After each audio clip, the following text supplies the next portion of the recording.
What is a saint?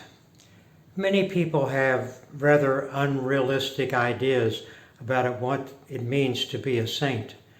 They might think it's a person who never does anything wrong, a person who's praying all day long, or who goes to church every time the doors open.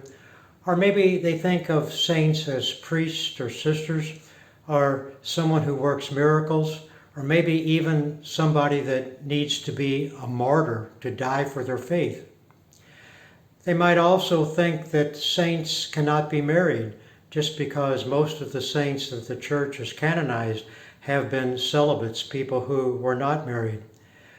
We had an example of the opposite of that last year when the relics of the parents of Saint Teresa of Lisieux were brought here to Cambodia for us to venerate. The reality of sainthood, though, doesn't depend on any of those characteristics like never doing anything wrong and working miracles. Rather, being a saint, it's not just something for the few, the exceptional, but sainthood is something that is for all of us and is possible for all of us. We see an indication of that in the letters that St. Paul wrote to the different churches in Asia Minor that he established. When he wrote them, he would write a letter to the saints of Thessalonica or to the saints of Galatia.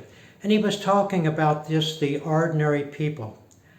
Saints are not people who live extraordinary lives, but people who live ordinary lives in tune with God. The beatitudes in the gospel today tell us what being a saint means, tell us what holiness looks like. They give us guidelines and help us to know what we must do.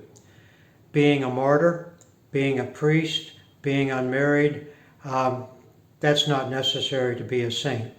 Rather, the Beatitudes speak about attributes, about qualities or virtues that are possible for all of us. One of the more important qualities that the Beatitudes mention today is being poor in spirit. It means not making the goal of our life to accumulate as much stuff as possible, recognizing the difference between what we need and what we want, recognizing that the world can supply what we need, but not all that we want. It means being satisfied with what we have, not always seeking more, and also, too, making sure that not only us, but that everyone has enough for a good and holy life. Another virtue that is mentioned in the Beatitudes today is being meek. That doesn't mean letting people walk over you. Rather, it's just the opposite. It means standing up, speaking out for what is right, but just not doing it to gain recognition, not doing it to have people praise us and honor us. It's not setting a goal for everyone to be just like us and to follow us, but rather being meek knows what is my job, what is my role, what are my responsibilities, and doing those well without a lot of fanfare and publicity. Another virtue that's mentioned in the Beatitudes today is being merciful.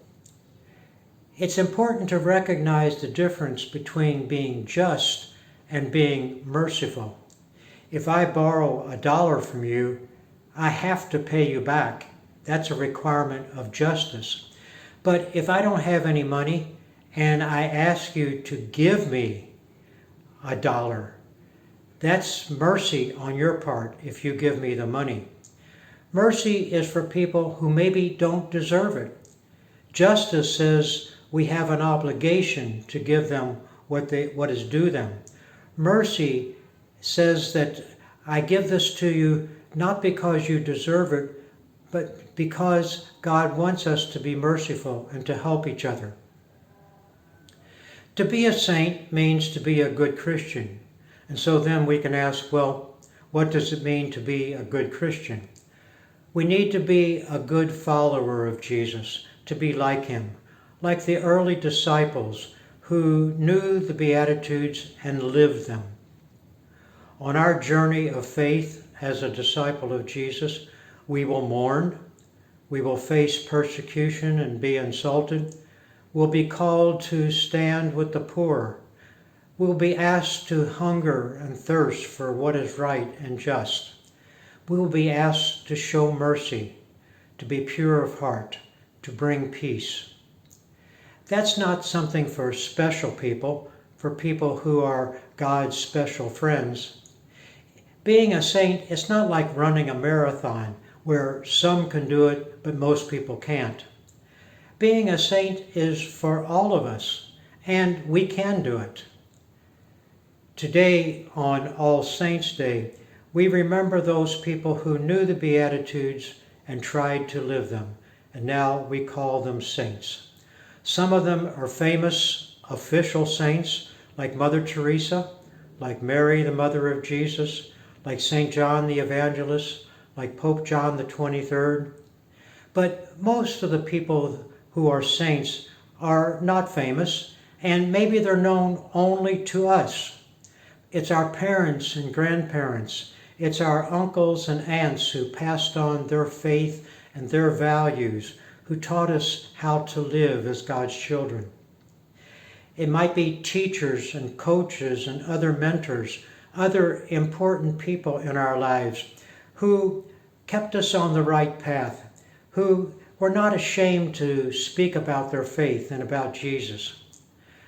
The people who are saints known only to us, they're the people who sat in the pews around us year after year, Sunday after Sunday as we were growing up. Maybe we never knew their names, but they were examples of prayer and service to us. Today, All Saints' Day, we reflect on the saints and what is the meaning of holiness. And we listen to the Beatitudes describing the mystery of sainthood, of holiness. And the mystery is that true happiness, true holiness is found in our acts of self-giving, the acts that Jesus teaches us.